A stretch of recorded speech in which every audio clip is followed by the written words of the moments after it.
Here we are. Wow. We have just been thinking about the amount of information that is concentrated on this. It's kind of different doing it in front of a live audience because on the one hand, we've got some great stuff in audience interaction, which is a lot of fun, helping people change, overcome their stuff. On the other hand, it adds a lot more time into the seminar. We could have built this into a 20 DVD set, but we want you to know that this set, which is probably going to end up being maybe a third, has every single piece of information that would have been in a longer set, and makes it more appealing to me because it's more likely that you're going to go through it. When there's a 23 DVD set, in most cases, people don't go through all 23 DVDs. No, because mostly it's people asking questions and getting sidetracked, and that's fun when you're at the live event. That's fun. But when you're actually trying to study this like you are, this is certainly, I think, I like both. But I think this has really turned out to be spectacular. So you have all of the gold here. Sure. Literally all of the gold. Absolutely. Okay. So we were talking about submodalities. Could you explain what a submodality is? Yeah, I can. If I can do it without ripping off my microphone. All right, so a submodality is a fraction of or a part of a modality. Which, you know what, I'm losing my mic here, Harlan. Okay, okay, there we go. Now I got my mic all situated. It's a fraction or a part of a modality. What's a modality? Well, the modalities that we're referring to are the senses: seeing, hearing, feeling, tasting, and smelling, with the big three being seeing, hearing, and feeling, right? Like always. Okay, so what would be a subpart? In other words, we could say seeing, and that's the whole world of seeing, but what's a smaller part? Well, it could be, for example, brightness. Brightness would be a part of the visual world. Size would be something that would be a part of the visual world. Okay? Distance would be something that would be a part of the visual world. Auditory, for example. Tone would be a part of the auditory experience. Tempo would be part of the auditory experience. Volume. Okay? And for kinesthetic, the strength of a touch, for example. Temperature, whether it's hot or cold. Whether it is a moving touch or a stationary touch. Okay? These would be examples of these different areas. Okay. The reason we're bringing up the idea of submodalities is because what has been discovered with submodalities is if you shift a part of the submodality, you shift the entire experience of the person. Just as an example, let me show you something easily. I want you to pick an area of your life. Now, I'm talking about a very minor area, very minor thing. But I want you to pick an area of your life in which you are overwhelmed. And I want you to think about this area in which you're overwhelmed. Identify where it is. And if there's nothing that you're really overwhelmed about, remember a time when you were. Okay? Think about the area. Think about the experience. What does it feel like to be overwhelmed? What's your experience of it? Okay? Now, let's talk about the words overwhelmed. What do they imply? That something's over and it's too close, so it's whelming you. You're overwhelmed. It's here, for example. Okay? So imagine this thing that's overwhelming you, and I want you to bring it out in front of you, where you can see it. And push it off into the distance a ways so that you can experience it comfortably. So you can see it way out there, for example. And it's more comfortable. You can have some perspective on it. Now, as you do those things, if you've been doing it right along with me, you've probably taken a big sigh of relief and you feel a sense of balance. You feel things are more comfortable. You're not overwhelmed with something.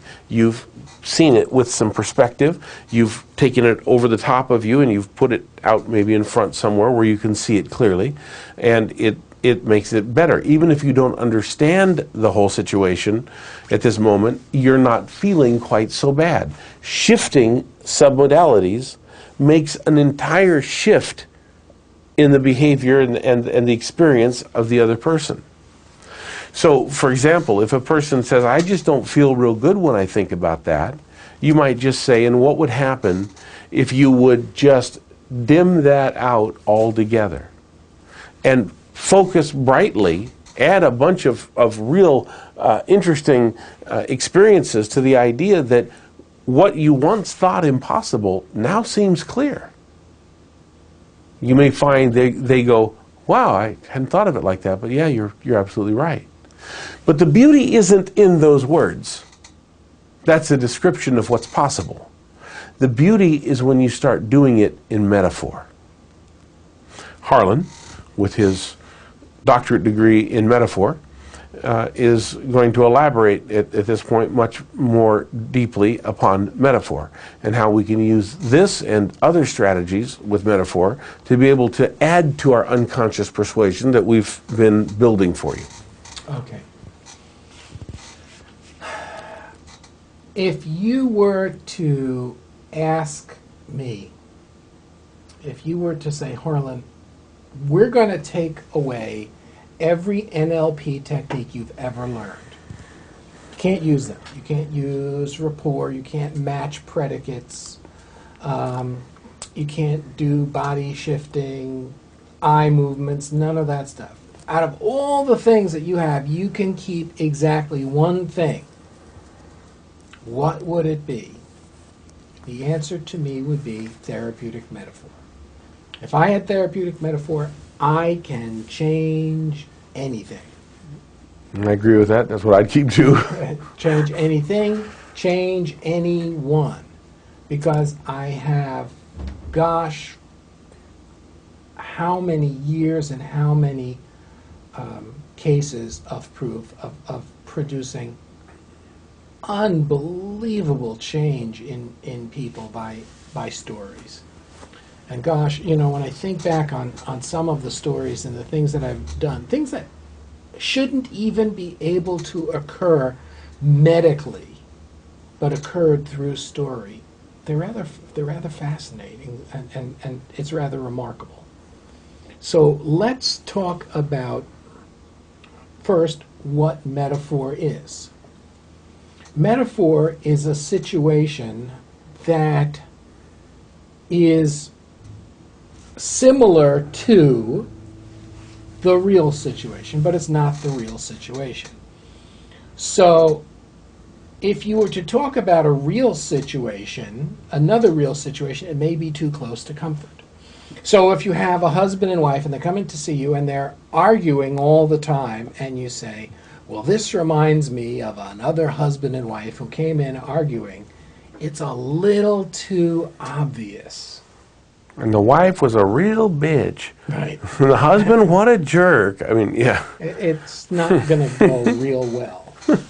In therapy and in persuasion, there is a time-old technique of let's stay at least one step ahead of the persuader. Let's set things up in such a way that he can't persuade us. I'm going to figure out what he's going to do, and then I'm going to do something else just to mess up what he wants to accomplish. That trick is as old as the hills. Second thing is that because people are on their guard, because people are coming to you for something, their defense systems are up. Okay, it's like you're on Star Trek and Captain Zulu, please raise all shields. And all shields are raised. It's hard to get through. You know, I think the best example that I could possibly give would be to tell you a story.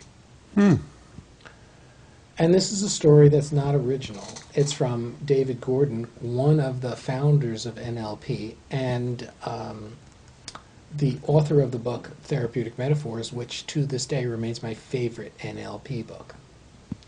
And David tells a story about a guy who wants to bring his elephant on a train. And he walks his elephant on a leash up to the train master's office and said, "I'd like to buy a ticket for myself and for my elephant to go on the train." And the guy points to the sign in the background and he said, "Read the sign." And the sign says, "Sorry, no elephants allowed on train." And the man thinks, "But I've got to get my elephant home. What am I going to do?" And he walks outside the train station and he looks up and he sees a hardware store across the street and he sees people loading lumber onto a truck, and he gets an idea. He walks his elephant across the street and he ties his elephant up outside the hardware store because there's a sign that says no elephants allowed in the hardware store. And he goes and he buys a bit of lumber and he borrows a hammer and some nails and buys some coasters, and he builds a box. And he gets some straw, throws it in. The elephant sees the straw, goes in. He boards up the whole box, nails it shut, puts some air holes in all around, and he tells the elephant, "Okay, we're going home now." And he pulls the box across the street, goes up to the train station, goes up to the station master's window, and he said, "I'd like to buy a seat on the train, and I have a box to put in baggage." And the guy sells him a ticket, and he says, "You could just wheel your box to the baggage car and they'll put it on the train." And that's how the elephant got on the train. By disguising the elephant cleverly in that box, he was able to parade it past the station master. Hey, you told me a story just the other day. You tell the story too. It's the story of the guy that wants to do sell was it a car or something, or and he did a lottery for it. So he I don't remember what he was selling, but he sold tickets to this lottery, but when the time came, they didn't have the item. Yeah. Remember that? I'm getting senile. So. Okay. So the story is, I'll tell your story. So the story is this guy wants to raffle off something, some electronic thing, and he wants to make some money. So he figures out that the item's going to cost $200 or whatever. So he goes off and he sells tickets for $2 a piece, and he sells $400 worth of tickets. He buys the item. Pays for the item and tells everybody that this item is going to be given away worth $200. And when the time comes to, actually, you didn't tell me this story. Okay, when the time comes to take delivery of the product so that he can give it to the winner, the store owner calls him in a panic and says, "Oh my God, I'm so sorry. I don't know what to tell you, but the item's not available and it won't be available." He said, "If you'll come to the store, I'll give you your money back." And the guy says, "No, don't worry about it. You don't need to give me my money back." And the guy says, "Well, what are you going to do?" What does the guy do? He turns around and he picks the winning number and he calls the guy. He says, "Sir, you won. And I'm really sorry. I'm unable to give this to you. The item is no longer available, so I'm going to refund your $2. The guy is thrilled because he got his $2 refunded that he used to enter the lottery with. And everybody else is happy because the winning guy, there was a winner, and the winner was refunded the money, and that was that. So the guy got to keep all of the $400. Well, it was the same as it was. But that's a great example of thinking out of the box, just the same as the elephant. It's a great example of it. Of course, if you try that, you're going to go to jail. It doesn't have a lot of integrity, but I love the idea of how it shows thinking out of the box, like with the elephant. If you try to wheel an elephant onto the baggage cart, you're going to have some trouble today, too. So. Okay. So the idea, we talked about that at the seminar, too. Yeah. Which introduces an interesting story that we'll come back to in a little bit. Has to do with elephant poop. When you construct a story, there is a principle that is in effect, and it's called the Thorndike effect. If I tell you a story, the Thorndike effect says that you're going to put yourself into the story and you're going to begin to search inside to make the story relevant to you. Meaning, I don't have to work very hard. I tell the story. You will create the relevance of that story. Now, some people who are watching this created a story of relevance to the elephant in the box thing, unconsciously. That's great. You probably got some really good meaning to it. I did. I'm not talking to you now. I'm talking to them. Okay. So you're just going to have to let that meaning go. Into your head. Now, so let's come back to the couple that comes to you for therapy, and they're fighting cats and dogs, or dogs and cats, whichever animals you want to use. And if you talk to them about another couple, they're going to be up in arms about it. So you can talk about the captain and the first mate of a ship and tell them a story about the Titanic. You can talk to them about another situation about the restaurant owner and the chef who used to argue about what was going to be served each night for dinner because the restaurant chef wanted only the finest ingredients and the restaurant owner wanted to have good ingredients but wanted to keep costs under line. As long as you shift it away, you get the clients to let their shields down for a moment and let the elephant get on the train, and the story goes in. Stories can work instantly, or stories can work over time. It's my experience that stories work best over time. And I've seen stories, challenging stories, produce results in 30 days or so, or 60 days. But the story that you plant will produce results. Let's say you have some seeds, grass seeds, and you put them in the ground, and you water them, and you keep watering them. Chances are the grass is going to sprout up. What could stop the grass from sprouting up? Number one, sprinkle it on concrete. Chances are watering it, the grass on the concrete is either just going to wash away the seeds or going to cause them to rot. What's an example of sprinkling seeds on concrete as it relates to persuasion and using stories?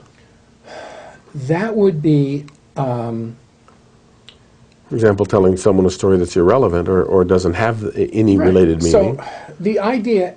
Or trying to force them into something with a story where it doesn't work. Or trying to force them to take too many steps, as we talked about a few moments ago. Let's take the marital couple for a moment, and the marital couple where their goal is boiling. They're absolutely boiling at one another, and the real goal in therapy is just to get them to step back, take a breath, and agree to get them to continue to work in therapy. Right. But your story is all about, the husband, about the chef and the restaurant owner who have this bitter thing, and your story tries to take them to this permanent arrangement where they agree never to disagree, and they become a team, and they resolve never to argue again. That's not going to be effective because it doesn't parallel the real situation. So if you want your story to be effective, you want to create a metaphorical situation that is what David Gordon calls isomorphic to the real situation. If there are two people in the real life situation, there should be two people in the metaphorical situation. If the people in the real situation are arguing, the people in the metaphorical situation should be arguing. If the people in the real story don't have a clue as to how to find a solution, the people in the metaphorical situation should be in the exact same way. So step by step, every element parallels. What happens is, in reality, the people don't know what to do. In the metaphorical situation, when you solve the problem or move the problem to the next step, they, in their mind, translate it back to themselves. Now, where do you get stories from? And we're going to come back in more detail. But where do you get stories from? Number one, you can create them. For a long period of time, I created stories. How do you create stories? By looking at reality.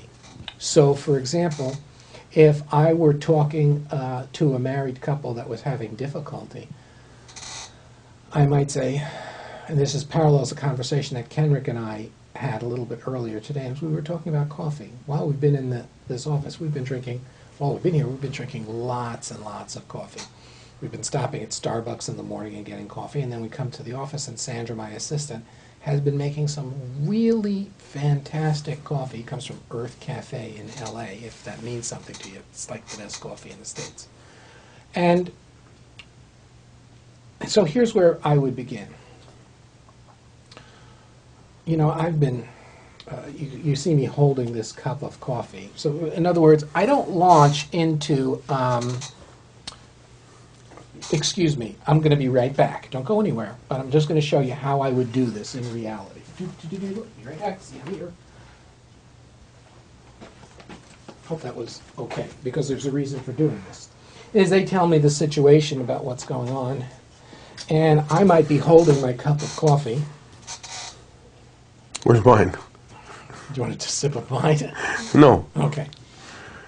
And I might say something like, you know, over the years, I've come to appreciate that different people see different things in coffee.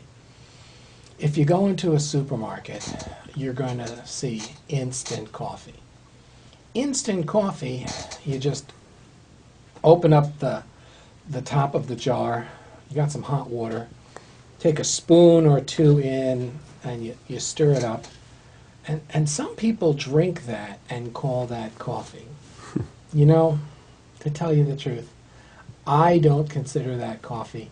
You will not find instant coffee in my house. It just the whole idea of drinking that stuff just gives me the willies. Then in the supermarket, you can find cans of coffee that's pre-ground. Now, that's a step up. Sometimes that tastes like coffee. It's not something that I really prefer to do. Now, years ago, I learned to appreciate ground coffee, but I discovered that when you grind the coffee yourself prior to serving it, that takes it to a different level. First, the house fills up with the smell of the ground coffee, and then when you brew the coffee, it takes things to a different level. We need to brew some. That's kind of gruesome. So, Brew some. so, you know, you're killing my metaphor here. Okay. Okay. He's tired. No, actually, I want coffee. So, I'm smelling it. So the next level is to discover that when you go into the stores and you see those coffee makers, yeah, they do brew coffee, but there are all kinds of coffee makers.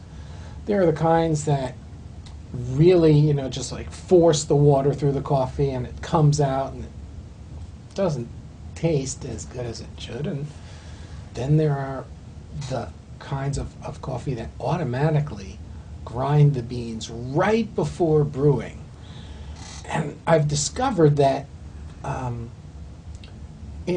that the kind of water that you use makes it different than the kind of coffee that you have to. If you take the stuff out of the tap or if you use bottled water, you're going to get a totally different cup of coffee. And as Kenrick was pointing out today, that the flavor of your coffee can even be affected by the kind of filter that you use. If you use one of the white filters that have bleach in it, that bleach is leaking into your coffee, and it's not the same thing as using one of the natural brown filters, which doesn't add any off flavors to what you're doing. All of that is still on one level, and we haven't even begun to talk about the beans. Oh my gosh, you talk to coffee drinkers, and some people will swear by Colombian coffee. Some people will swear Juan Valdez. Juan Valdez. Some people will remember the old Alexa Gente commercials from years and years ago. And there's some people who will say that coffee that comes from this store, or coffee that comes from Starbucks, or coffee that comes from Dunkin' Donuts, they buy their beans and use them and take it to the next level. But when you talk about the word Kona, and you watch Kenrick's face, Kona produces a smile. And when you have Kona coffee flown into you, and you grind the beans, and you use the right kind of drip percolator that automatically takes the beans that have just been ground, and you use the organic all natural filters, and you use the finest spring water, yeah, it's a lot different than dipping your teaspoon into a jar of instant. But let me tell you something. There's no comparison between the two. And that would be the end of my story. Now, I have told that story a bunch of different times. The theme of that story is that if you want something really special, you need to work at it. Here's what not to do with a metaphor, is to finish the story and say, so what this means to you is, that's basically taking all of the hard work that you did and causing it to go bad by forcing your interpretation on them, rather than letting them do the work for themselves. You can tell someone, therefore you have to work at your marriage if you want them to work. And there are a lot of ministers and rabbis who believe in telling people what the metaphor means. And that's probably why people are so screwed up, is because people are trying to force their interpretation on them. Trust the unconscious mind to make the necessary connections that are relevant for them. And so, first rule is construct a situation that is isomorphic. Match over the situation. Okay?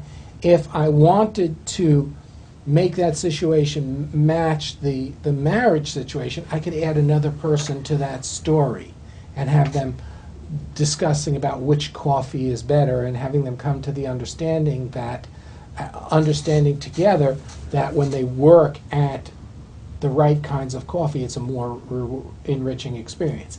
They can bring back that they're going to need to work on their marriage. And that's fine, and that's a level of understanding, and that will work. But don't tell them, and so what this means to you. That gets their polarity response going. That gets them to arch their back and go, oh no, it doesn't. Yesterday, someone sent me a piece of copy to look at, and in it, it had the phrase, I know just how you feel. And my response was, oh, no, you don't. And I shot down the piece of copy, and I said, that's not very good. It's not very good because people are saying, oh, how could you possibly know what my internal representation is? Never tell people this is what the story means.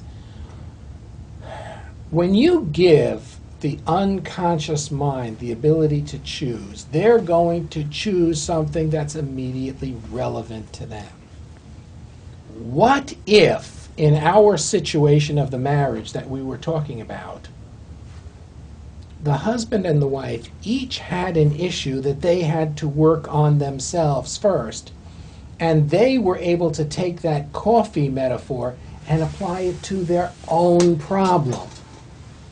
And you did an artful job of designing it. Do you really want to screw up your work by forcing them into your interpretation of the facts? I didn't think so. And this goes right along with what we were saying earlier, of forcing people into an understanding of what they're putting outside their consciousness. In other words, their unconscious chose to communicate two messages, one consciously and the other unconsciously. But if we stop them and say, Harlan, now what you did is you shook your head no while your words were saying yes. And I'm curious why you chose to do that. That doesn't respect the unconscious like we were talking about. Even though this was a play situation, I just got uncomfortable by Kenrick pointing out the behavior of Something you didn't even do, really. something I didn't even do, someone pointing out what was happening in my internal processes. That's tramping on my white carpet with their dirty feet. It's the same when you tell someone the story. And that in itself was the use of a metaphor. How you use metaphors really matters on the situation of what's going on. Let me explain. In a one-on-one presentation or in a group presentation, you have the ability to tell a story and have people be fully attentive to the stories. Why is that?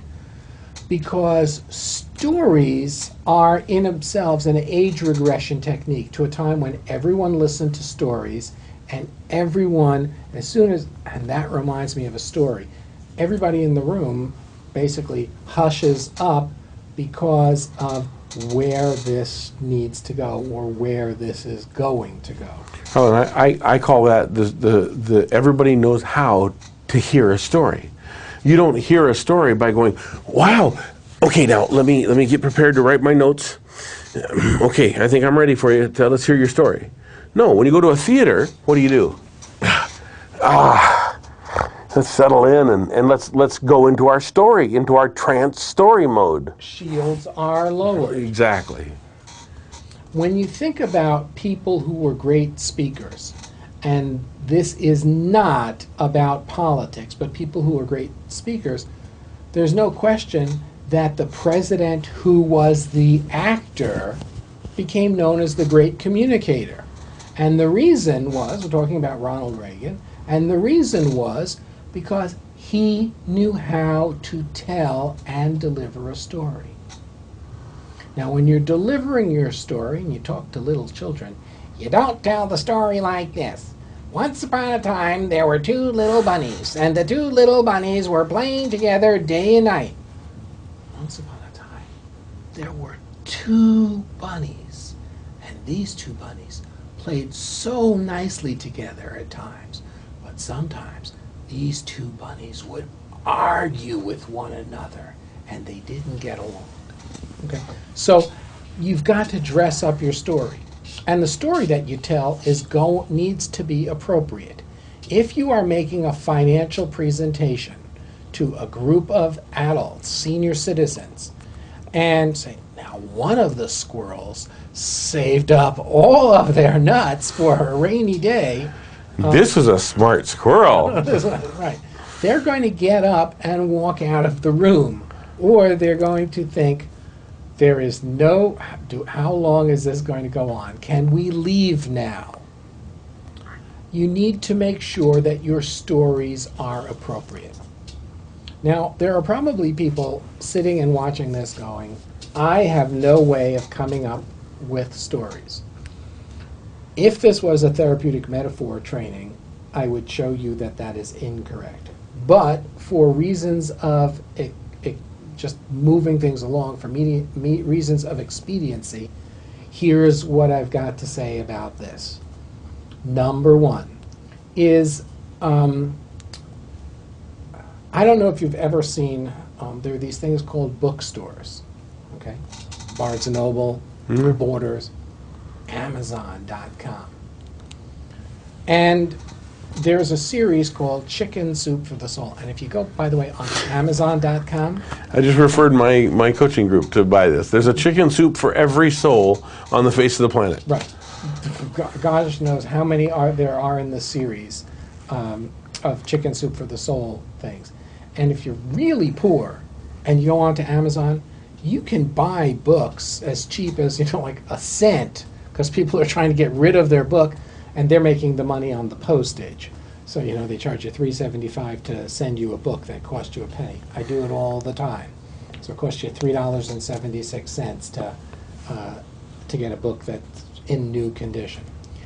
You can very rapidly accumulate more stories than you've ever dreamed of. Let me tell you one other source besides the Chicken Soup for the Soul series. Any fable kind of book I really like. There's Irish fables. I have a book on African stories that communicate morals and values. These are wonderful books to pull stories from. The other thing that you can use for stories are some of the classic films of all time that the people in the age group are likely to have seen, and talk about it, and be careful choosing them. In other words, if you are dealing with a, let's say, group of people 55 and above, I'm not sure that you can really get away with talking about Harry Potter and Dumbledore and having people know what you're talking about. And when Harry said to Hagrid, you know, they may have heard of, they probably heard of Harry Potter from children or grandchildren, but they probably don't know who Hagrid is.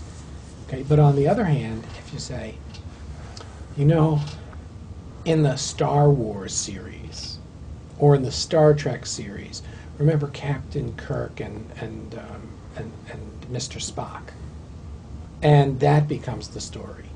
Or a famous television series. Lassie. Okay. Those are great sources of stories as well. Yeah. Popular people who were in the news, where their situation was analogous to this.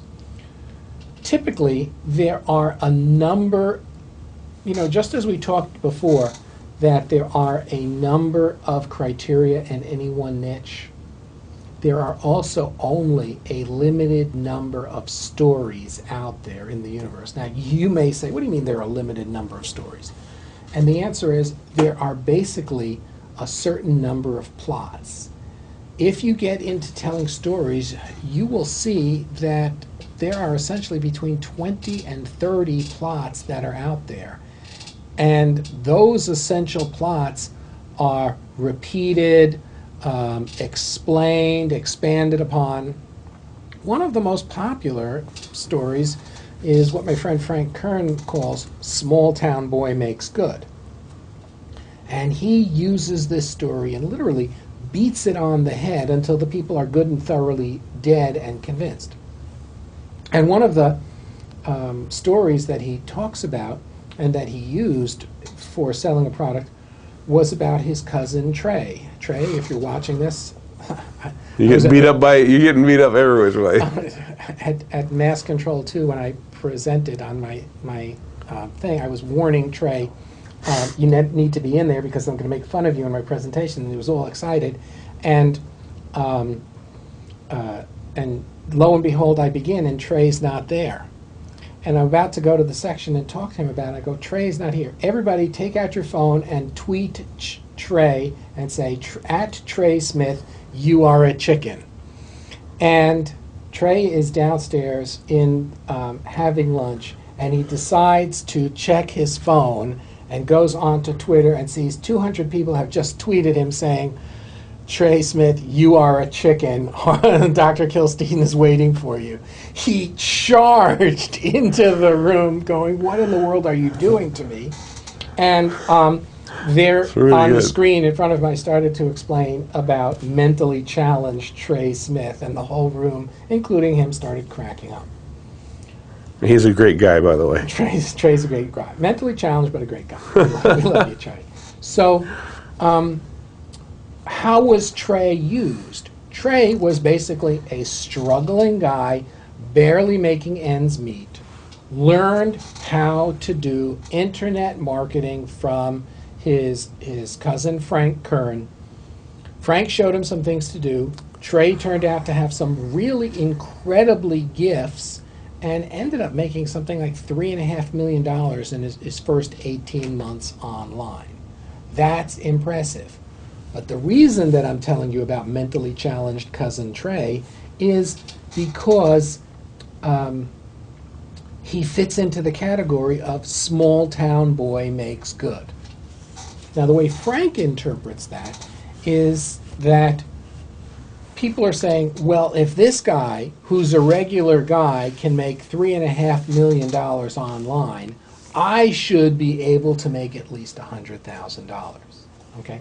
So, small town boy makes good is one of these themes. How did I get onto this? Because I told you that there are essentially 20 master stories, 25 master stories. And when you learn these stories, you'll see that all other stories roll into this one. The other thing is that stories are cross-cultural. When I discovered this, I was blown away. Now, there are a lot of people who get really upset and say, no, but my group, my religious group, my this, had that story first. I think it just all points to the fact that we all come from the same source, and that's why our stories are all the same. For years, I told a story, one of my most powerful metaphors ever, about a lion. And I think I'm going to tell you that story in just a moment because of the transformation that it brought about. Definitely, probably one of my greatest uses of metaphor. And you're going to learn something from it too. And I was told that the story had been originated by a rabbi in pre-state of Israel, Palestine, in the 1930s.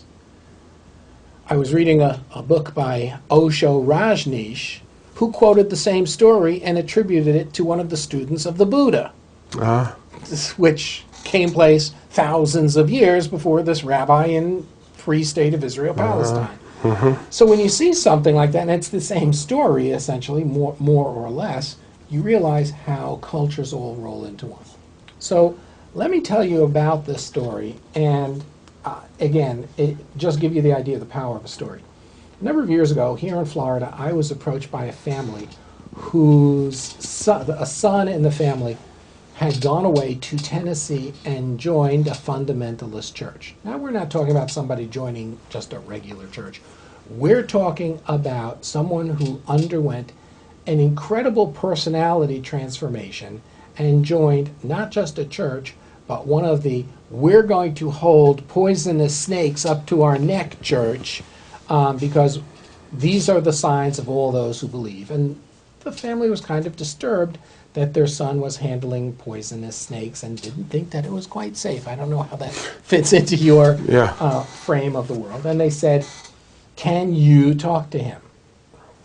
He would not talk on the telephone. He would not allow visitors. There was no way to access him, and no one could tell whether he was reading mail or not. He became so religious and so extreme that he married the pastor's daughter. And then he divorced the pastor's daughter, accusing her of adultery. What kind of adultery? Because she liked to go to the movies. And he considered going to the movies adultery because you should be reading the Bible. And any use of time other than reading the Bible was really adultery towards God. Oh, wow. That's a stretch. Oh, yeah. Well, that gives you an idea of who I was dealing with here. We were not talking about somebody who decided to walk into a church and whatever. We're talking about somebody who went totally overboard. After being in the group for 2 years and getting more and more extreme, his brother sent him a postcard at my suggestion, and the postcard said, hey, I'm going to be passing through your town on such and such a day. Would love to see you. Let me know what would make you comfortable. And he got a card back and said, would love to see you. Here are the conditions. Number one, we don't watch television. We don't go to movies. All we do is go to the park together and sit in silence and admire God's creation. And the brother called me up and said, not much sense in going under those conditions. And I said, give me a day. And I came up with the story that I'm about to share, and I hope I don't mangle it, but I will tell you the story. Once upon a time, there was a lion that was part of a family of lions that grew up in a zoo. And when they were raised in the zoo, all of their needs were taken care of. Everything was good. They had a zookeeper that brought them food at the right time. They were clean. They were cared for. They were one big happy family. And they were grateful to live this life of being a lion in the zoo because of one thing. The zookeeper protected them from the most dangerous animal out there in the world. Goats. That's right. These lions were absolutely petrified of goats. And there were goats across from their cage, and they were just so happy that the bars kept the goats on the other side because they were terrified of the goats. And they loved the zookeeper because he kept the goats away. Now, when the lions would go to sleep, they would all gather around the wise old lion, the grandfather lion, who would tell them stories about the kingdom of the lions, where lions roamed free, and the lions were the kings of the jungle. And all of the children loved to hear these stories about the kingdom of the lions. And when they would ask their parents about it, the parents would laugh and say, "Oh, that's just Grandpa's way, but there is no real kingdom of the lions."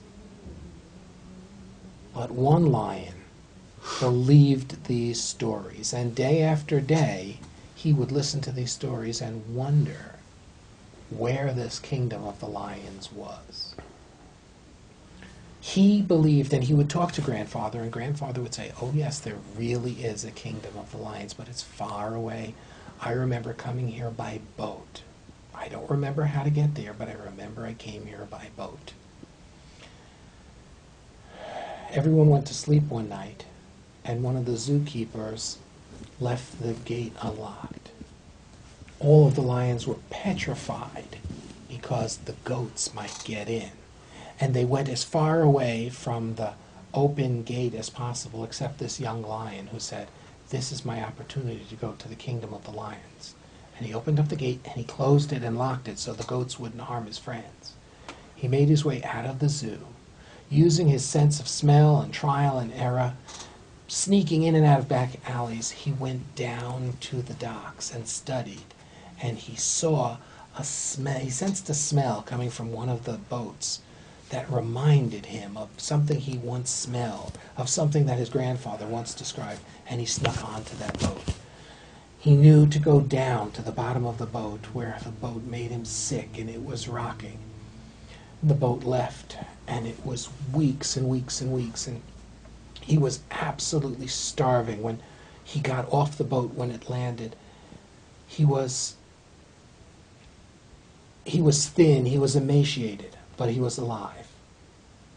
And he snuck off the boat and saw a jungle, and it seemed exactly the way Grandfather described it. And he went to the jungle, and he realized he was in the kingdom of the lions. He loved it, but he was starving. He began exploring, realizing that he was the king of the jungle, until he came into a clearing, and it was filled with goats. And he didn't know what to do. That's where the story ended. I took that story and we typed it up and we disguised it as a newspaper article, and the brother said, "Well, what do I do with this?" And I said, "I want you to put this newspaper page in his bathroom." He goes, "Why in the bathroom?" And I said, "Because if you leave that there in the bathroom, I guarantee you he's going to read it." He said, "What happens next?" I said, "We'll see." But I left the story right there. He went out there, they admired Garth's creation, he left the story in the bathroom. A week and a half later, he got a phone call from his brother, who would not use the phone, and say, "Hey, when you were here, you left this newspaper here. Do you need it back?" He said, "Oh, no, what newspaper? I don't even remember." He goes, "Oh, it was a story about lions or something." That goes, "Oh, no, you can keep it or throw it out, whatever." He said, "Say, do you have the next issue? I'd like to see the next issue." And the guy came back to me and goes, "Where's the next issue?" I said, "Whoops, got to make the next issue." So as the lion turned into the field, he was petrified, and all the goats sensed the smell of the lion. And they looked up, and they began to run away. They ran in the opposite direction. And the lion was going, why are they running away? Why are they running away? And he began to chase after the goats to say, why are you afraid of me? And the faster he ran, the faster the goats ran away. Until finally, the lion heard something come out of him that he had never heard before. It wasn't until much later he realized that it was his roar. And one of the goats flung himself down to the ground. The lion caught up with him. And before the lion knew everything, he had swatted the goat with one hand. The goat was dead, and the lion ate the goat. And all of a sudden it hit him. He was the king of the forest, not the goats. Pretty soon that lion was feeling really good about himself because he was the king, and everyone got out of his way. He lived there, he loved it there, he found other lions and became the leader of the lions too. But then he remembered his family in the zoo, and he sent a letter to them and invited them to come. And they came, they got out of the zoo too, and they all came by boat. And when they got there, they were absolutely petrified. They were petrified because of goats. And the first lion explained, no, no, no, we are the kings of the forest. We eat the goats. And they said, eat the goats? Where's the zookeeper? Who's going to protect us from the goats? He said, no, no, no, we don't need protection. We are the lions. And they just looked at him in a rather unusual fashion. And they all turned around and said, we're going back to the zoo. And he was left alone, the only true lion in the pack. Sent the second story out, and 6 weeks later, the young man packed himself up and came home. Now, I have no idea how he interpreted that story. All I know is he obviously put himself into that situation, and he made the necessary changes. What you need to do is you need to find out, the people that you are persuading, what they need to get to the next level. Build a story, and in that metaphorical situation, give a solution that gets them to the next level. They interpret it over, and the persuasion is made. Now, that does not mean that you bring people in and, unless you're Milton Erickson or this person that we modeled, you don't just tell them stories. You have to give them facts. You have to show them what you're going to do to their money or to their real estate. Whatever you're working on, you've got to give them information as well. But let the metaphors do the heavy lifting for you. Yes, what did you want to say? This is possible then, as I'm hearing this, obviously. Can we interweave the criteria into the story? Absolutely. And it's interesting that David Gordon was one of the first people in the NLP world to use criteria. And when he came out with the book Therapeutic Metaphor and he was looking at it, he went, whoops, forgot to include criteria. Wow. Okay. So the answer is absolutely you put their criteria into the story.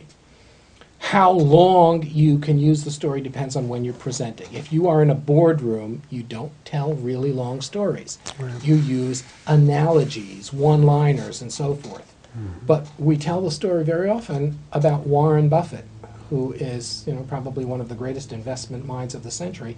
And whenever he talks, he tells stories.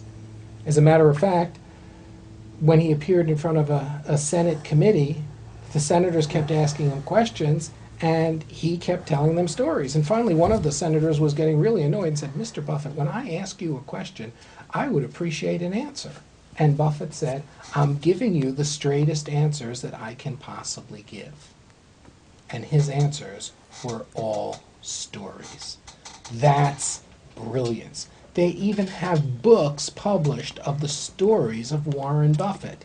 If you are a financial presenter, you should track down these books and use his stories. They're brilliant. They're absolutely brilliant. There's lots of sources for stories. There's lots of ways to combine them with criteria, with submodalities, with all kinds of the things that we've been putting in here. Could the character use yes and no? Of course they could. Okay? And you can mark out the parts of the stories with marking that they need to know.